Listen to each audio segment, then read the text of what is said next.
okay, if there is this fear that the government is going to silence those who want to monitor them, and like in most cases in Africa, the government have the monopoly to violence, no? Okay, Yeah. actually, in many places, no? Then how do we solve that kind of problem? Because if I'm not free to tell you where you have gone wrong, then you are continuously go wrong, not knowing that you are going wrong. Then how can we move forward in that case? Based on your study, based on your understanding, what can we do there? Well, with that, I would say that we need to we need to align our thoughts together and talk as one. There's power in unity. That's the truth. By the time we've unified ourselves, regardless of our tribe, regardless of our culture, tradition, or whatever you cover, regardless of age, either you are young or old, you have experience I do not have, put all those things aside. We need to unify, ourselves as one and make sure that whatever we are saying with one voice. They say that it's difficult to break a bunch of broom, but just remove a strand of broom, very easy for you to break it. So as a people, we should not leave room for gap. So by the time we find unity in our voice, we're able to align our thoughts well and speak as one. It will be very easy for us to stand our ground. With that, there's nothing the government can do to silence us. There is nothing the government can do. We saw that during the petrol, the first subsidy during Jonathan regime, the people stood their ground. And yes, the government had to back down. The ENSA protest is another example. The people stood their ground. So I think that the power is still within the people, and we need to stand our ground and also align our thoughts so that one will not be saying A, someone is saying F. We need to speak as one. So with that, we'll be able to overcome the challenges of government silencing us. No, that won't be possible anymore because we are the people, we are the one that put the government into power. We give them that position. So if we say we do not want anymore, we can take it back.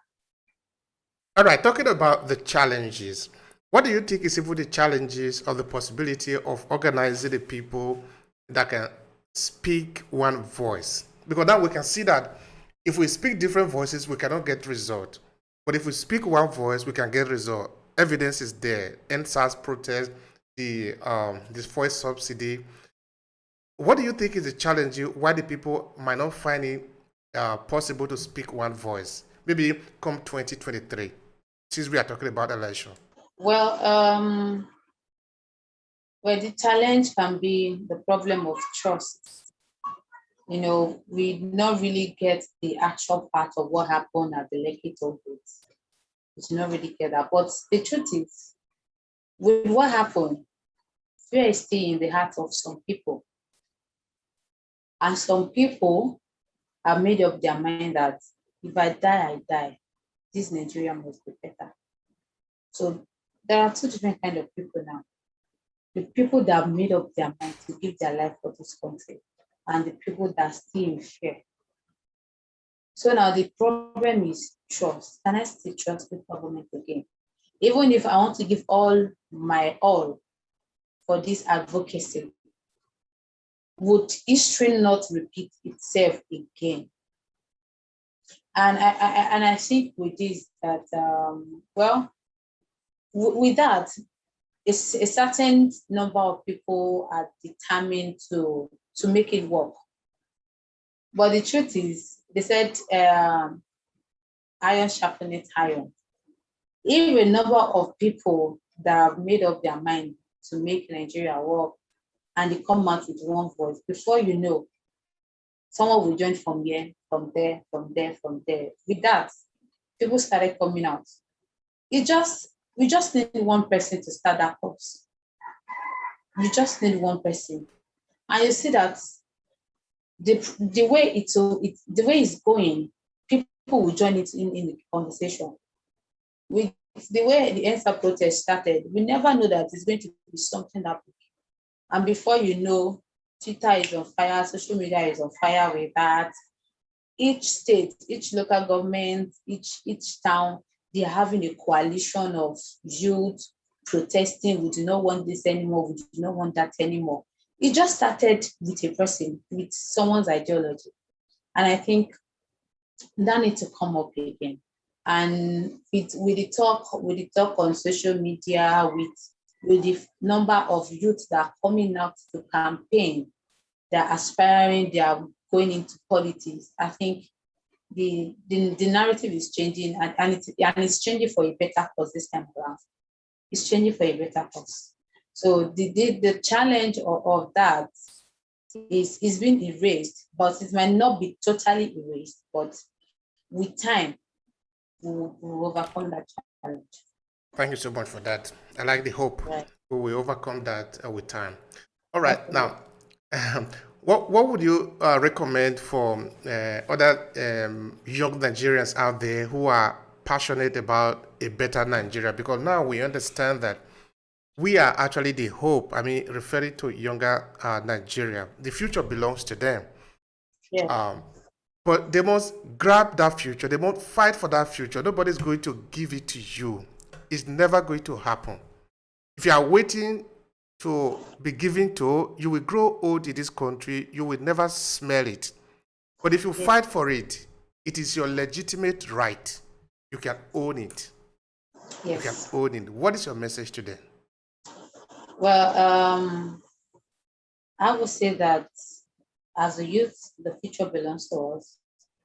We have the power, and like you said, we should not expect that the power will be given to us, will be transferred to us. We need to make ourselves accountable. We need to make ourselves worthwhile, that we are really, really ready for it. And that needs to show in our participation. It has to show in our zeal, in our interest and love for this country.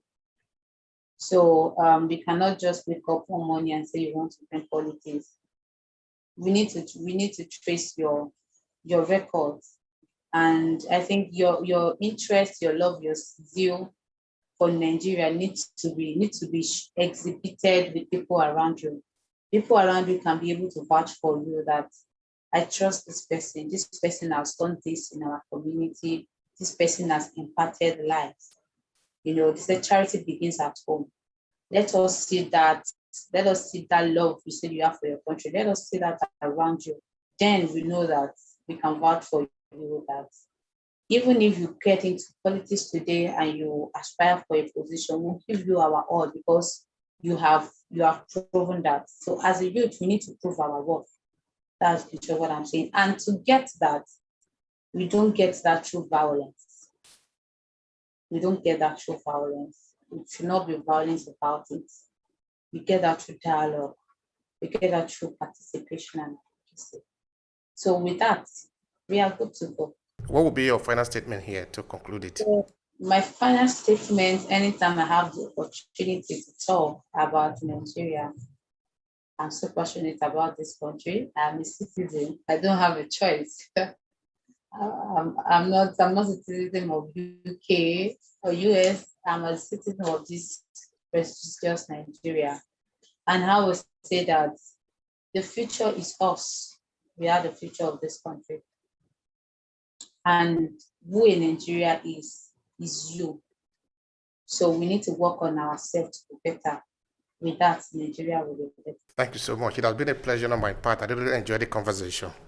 Thank you. Thank you so much. I actually enjoyed the conversation. In my mind, I was like, okay, probably it will last for 30 minutes. And with the look of it, I think it's quite interesting and engaging. Thank you for that.